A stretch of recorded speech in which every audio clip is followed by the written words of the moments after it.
Existe um tipo de conhecimento que não é ensinado nas universidades nem publicado nos jornais. Ele não está escondido por falta de acesso, mas por excesso de perigo.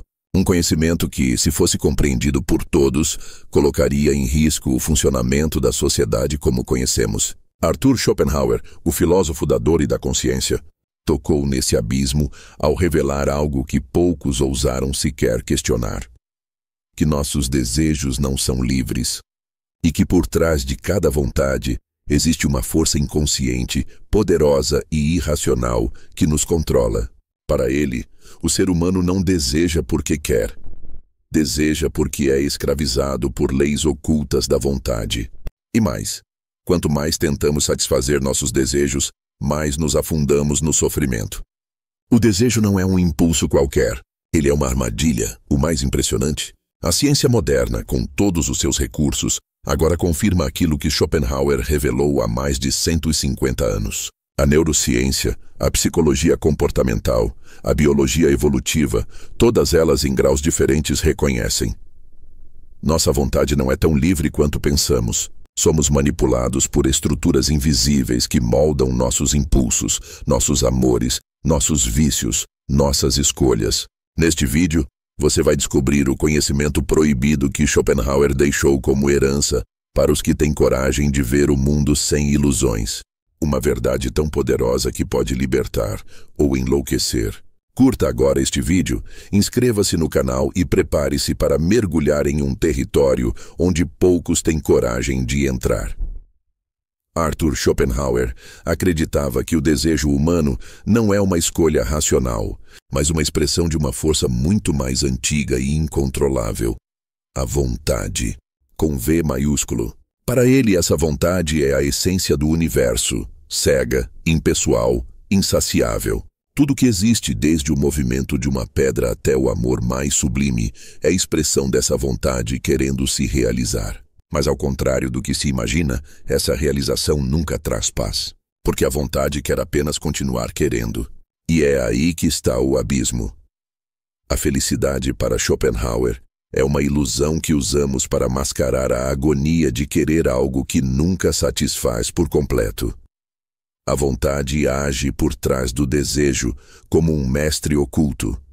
Quando você deseja alguém, quando sonha com poder, com status, com prazer, não é você quem está no comando. É a vontade usando seu corpo, sua mente e sua história como instrumentos para manter o ciclo de insatisfação.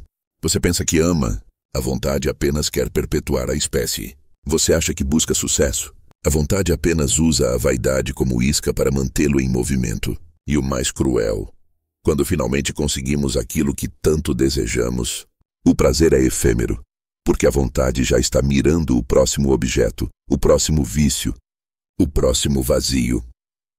Essa percepção levou Schopenhauer a uma conclusão sombria, mais precisa. O ser humano vive num ciclo de dor. Primeiro sofre por desejar, depois sofre pela frustração de não conseguir o que deseja, e por fim, sofre pelo tédio e pelo vazio ao conquistar o que queria. É um jogo sem fim, e a maior parte das pessoas está presa nesse labirinto, correndo atrás de miragens, acreditando que o próximo amor, o próximo carro, o próximo título trará finalmente a paz. Mas a paz não vem, porque o desejo não quer paz, quer movimento. A genialidade de Schopenhauer foi perceber que essa vontade não é exclusivamente humana. Ela é a base da existência. Os animais seguem seus instintos. As plantas buscam o sol. As células se reproduzem compulsivamente. Mas o ser humano tem consciência. E é essa consciência que nos condena, porque sabemos que estamos sendo usados por uma força que não compreendemos totalmente, mas não conseguimos nos libertar dela. A vontade nos arrasta, e a razão apenas serve para racionalizar o desejo, para justificar o impulso, para criar argumentos sofisticados que mascaram o verdadeiro comando interior. Você acha que escolhe o que quer, mas o que você quer já foi escolhido por uma vontade que habita seu ser desde o nascimento. E enquanto não compreendermos isso, viveremos como marionetes bem vestidas com diplomas e títulos, dançando ao som de cordas que não vemos. A verdade que liberta começa com o reconhecimento de que não somos tão livres quanto gostamos de acreditar. Quando Schopenhauer falou da vontade como força cega e irracional. Ele não estava fazendo poesia, estava descrevendo com precisão perturbadora o que a ciência moderna apenas começaria a confirmar quase 2 séculos depois. A neurociência comportamental hoje mostra que as decisões humanas, inclusive aquelas que acreditamos serem racionais, já estão praticamente decididas antes mesmo de termos consciência delas. O famoso experimento de Benjamin Libet, por exemplo, demonstrou que o cérebro decide uma ação até 7 segundos antes da pessoa se dar conta da sua própria escolha. Isso significa que o livre-arbítrio, esse pilar da civilização moderna, é, na melhor das hipóteses, uma construção ilusória e, na pior, uma mentira reconfortante. Pesquisas mais recentes, como as do neurocientista Sam Harris, aprofundam essa questão. Os pensamentos que surgem em nossa mente não são nossos. Eles simplesmente aparecem. Você não escolhe o próximo pensamento que terá. Ele vem. E quando isso é confrontado com a estrutura do desejo, a revelação é perturbadora. Se não escolhemos o que pensamos, e se nossos desejos nascem de impulsos automáticos que escapam à razão, então quem está no comando? A resposta de Schopenhauer seria clara: a vontade. Mas essa vontade não é um ser, não tem consciência, não é uma entidade espiritual. Ela é um impulso cego, como a gravidade, como o instinto, como o apetite. Ela quer continuar querendo, e usa cada ser vivo como um meio. Nos seres humanos ela assume formas mais complexas: ambição, luxúria, inveja, paixão, ganância. Mas sua natureza continua a mesma, cega, insaciável e irracional. E a ciência, aos poucos, começa a perceber que estamos mais próximos disso do que gostaríamos de admitir. A psicologia evolutiva, por sua vez, revela que boa parte dos nossos desejos mais intensos, o desejo sexual, a busca por status, a compulsão por aprovação, são programações herdadas geneticamente. Você acha que quer impressionar os outros porque isso o faz sentir-se valorizado? Em termos biológicos, você está apenas tentando aumentar suas chances de reprodução ou sobrevivência em grupo. E quanto mais sofisticada a sociedade, mais camadas colocamos sobre esses impulsos primitivos. Criamos perfumes, ternos, títulos, marcas de luxo, redes sociais, mas no fundo tudo ainda gira em torno da vontade. Querer ser desejado, querer ser visto, querer vencer. A forma muda, a essência permanece. Schopenhauer sabia disso instintivamente. E diferentemente de outros pensadores que buscavam elevar o homem através da razão, ele teve a ousadia de dizer: a razão está a serviço do desejo. Ela é uma secretária elegante da vontade. Justifica, planeja, organiza. Mas quem manda é o impulso. A liberdade só começa quando entendemos que somos escravos. E a coragem está em enfrentar essa verdade sem desespero. Se o desejo é a corrente invisível que conduz nossas ações, e a razão é apenas um instrumento elegante para justificá-lo, então o que resta do ser humano enquanto agente consciente? Para Schopenhauer, essa era a tragédia da existência. Nascemos condenados a desejar, a sofrer pela frustração do desejo e, ao mesmo tempo, a sermos lúcidos o suficiente para perceber essa prisão. Somos como náufragos conscientes flutuando em um mar de impulsos, com a consciência servindo apenas para tornar nossa dor mais clara. Não é à toa que, para ele, o sofrimento é o estado natural da vida, e que a única salvação possível viria da negação dessa vontade. Mas como negar algo que nos constitui? Como calar a voz do desejo quando ela é a base da nossa própria identidade? Schopenhauer sugeria que o caminho seria o ascetismo, a renúncia, a contemplação silenciosa que busca escapar da roda do querer. Um caminho que poucos podem trilhar e que, de certa forma, exige mais do que coragem, exige o abandono total do apego à identidade. Mas mesmo para os que não seguem esse caminho, a compreensão profunda da vontade já é, por si só, uma forma de libertação parcial. Ver o desejo como algo que nos habita e não como algo que nos define muda tudo. E é nesse ponto que a ciência contemporânea oferece um inesperado aliado à filosofia de Schopenhauer. Estudos em mindfulness, práticas de meditação, técnicas de atenção plena. Todas essas ferramentas modernas têm mostrado que é possível observar os desejos sem ser arrastado por eles. A neurociência demonstrou que, ao praticar esse tipo de autoobservação, é possível diminuir a atividade das regiões do cérebro ligadas ao impulso e à reatividade, e aumentar a atividade das áreas responsáveis pela regulação emocional. Ou seja, ao tomar consciência dos desejos como eventos mentais passageiros, ganhamos uma fresta de liberdade. Não eliminamos a vontade, mas nos tornamos menos escravos dela. É como se Schopenhauer tivesse lançado a semente e a ciência moderna, sem querer, começasse a regar. Claro, ele jamais imaginaria laboratórios com elétrodos monitorando monges budistas ou terapeutas cognitivos falando sobre metacognição. Mas, em essência, a proposta é a mesma: libertar-se do domínio do querer pela força da lucidez. Não se trata de suprimir o desejo. Isso seria impossível, mas de deslocar a identidade para além dele. Observar o querer, ao invés de se identificar com ele. Reconhecer que você tem desejos, mas não é os seus desejos. E essa mudança de perspectiva é revolucionária, porque ela quebra o ciclo. Ela nos oferece um ponto de apoio fora da roda. E mais do que isso, nos permite ver o mundo com outros olhos. Não os olhos do que busca possuir, dominar, vencer, mas os olhos de quem compreendeu o jogo e decidiu jogar diferente. A consciência não precisa ser apenas uma maldição. Ela pode ser a chave para uma liberdade silenciosa, rara, quase sagrada, o grande conflito humano. Então, não está entre o bem e o mal no sentido moralista, mas entre a vontade e a consciência. A vontade nos arrasta, a consciência observa. A vontade quer, exige, impulsiona. A consciência contempla, julga, hesita. E quanto mais forte é a consciência, mais ela sofre, porque percebe o absurdo de correr atrás de desejos que, no fundo, não trarão alívio. É o paradoxo da lucidez. Quanto mais sabemos, mais difícil é continuar vivendo como se não soubéssemos. E muitos colapsam nesse ponto. Alguns desistem, outros se anestesiam, outros se isolam. Mas há um caminho além, o caminho do entendimento profundo.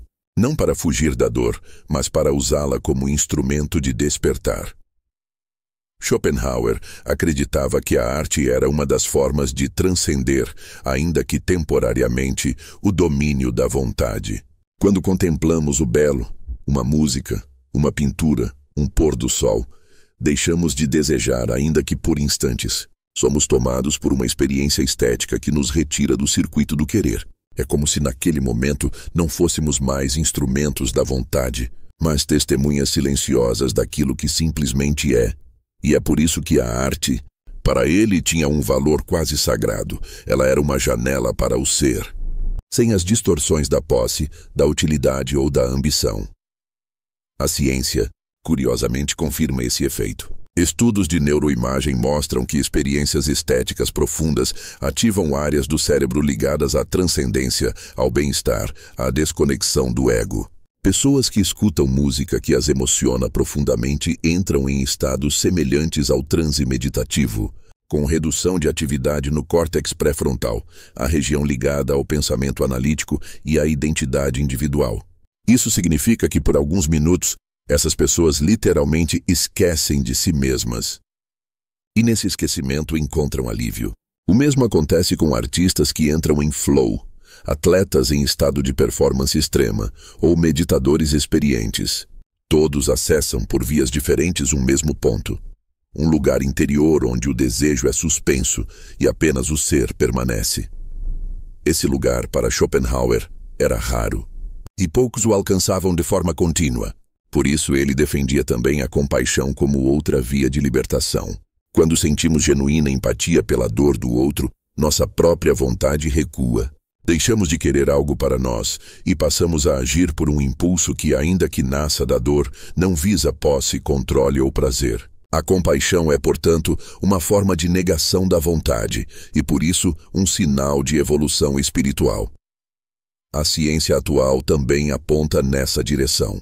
E Estudos em psicologia mostram que atos altruístas, quando genuínos, ativam circuitos cerebrais de satisfação profunda e sustentada. Mais do que consumir, mais do que vencer, mais do que conquistar, ajudar alivia. Não porque elimina o desejo, mas porque nos conecta a algo maior do que ele. Algo que não se compra, não se mede, não se exibe. A liberdade começa quando o desejo deixa de ser mestre e se torna apenas um visitante que aprendemos a observar sem obedecer. À medida que mergulhamos mais fundo nas ideias de Schopenhauer e nas confirmações da ciência moderna, uma imagem começa a se formar. A de um ser humano dividido entre dois mundos. De um lado, a maquinaria invisível da vontade com seus impulsos, carências e exigências incessantes. Do outro, a consciência, frágil, solitária, mas capaz de perceber, refletir e, eventualmente, transcender. Essa tensão constante é a essência do drama humano. Somos criaturas impulsionadas por forças que não escolhemos, vivendo em uma sociedade que incentiva o consumo, a conquista, a competição. Tudo formas refinadas da vontade se disfarçando de sucesso. E, ao mesmo tempo, dentro de nós, pulsa um desejo mais profundo. O desejo de silêncio, de paz, de sentido. Mas como encontrar sentido em um mundo que nos ensina a desejar o que nos destrói? A resposta não está em apagar o desejo, como se isso fosse possível, mas em compreendê-lo, reposicioná-lo, desarmá-lo. Schopenhauer dizia que o conhecimento da vontade é por si só um gesto de transcendência. Quando reconhecemos que nossos desejos são parte de um fluxo impessoal e automático, começamos a nos desidentificar deles. Já não corremos atrás de tudo que brilha. Já não nos sentimos arruinados por não alcançar o que os outros exaltam. Passamos a escolher com mais sabedoria, a dizer não com mais firmeza, a viver com mais leveza. É curioso perceber como, mesmo em meio ao avanço tecnológico e ao culto da individualidade, essa antiga verdade continua ecoando. A publicidade, por exemplo, é a arte de manipular desejos. Ela não cria necessidades reais, ela fabrica ilusões. Faz você acreditar que só será completo se tiver aquele carro, aquele corpo, aquele status. E milhões vivem correndo atrás dessas promessas, sem perceber que o que os move não é liberdade, mas programação. Somos treinados para desejar o que todos desejam, para competir por coisas que não precisamos, para nos comparar com pessoas que nem conhecemos. Tudo isso é vontade pura, disfarçada de estilo de vida. A filosofia de Schopenhauer nos convida a romper esse ciclo, e não apenas filosoficamente, mas existencialmente. Viver de forma lúcida é questionar o que se deseja, é observar de onde vem esse impulso, é se perguntar: isso é realmente meu ou foi plantado em mim? Essa atitude, embora simples, tem um poder revolucionário, porque nos coloca de volta no centro da experiência, e pouco a pouco, reconstrói uma vida mais autêntica, menos reativa, mais alinhada com aquilo que tem valor real, e não apenas valor de mercado.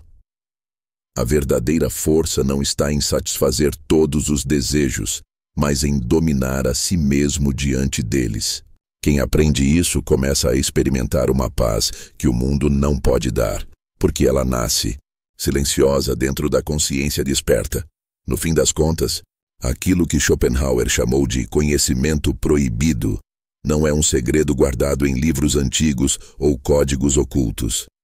É algo muito mais perigoso e, por isso, tão raramente encarado.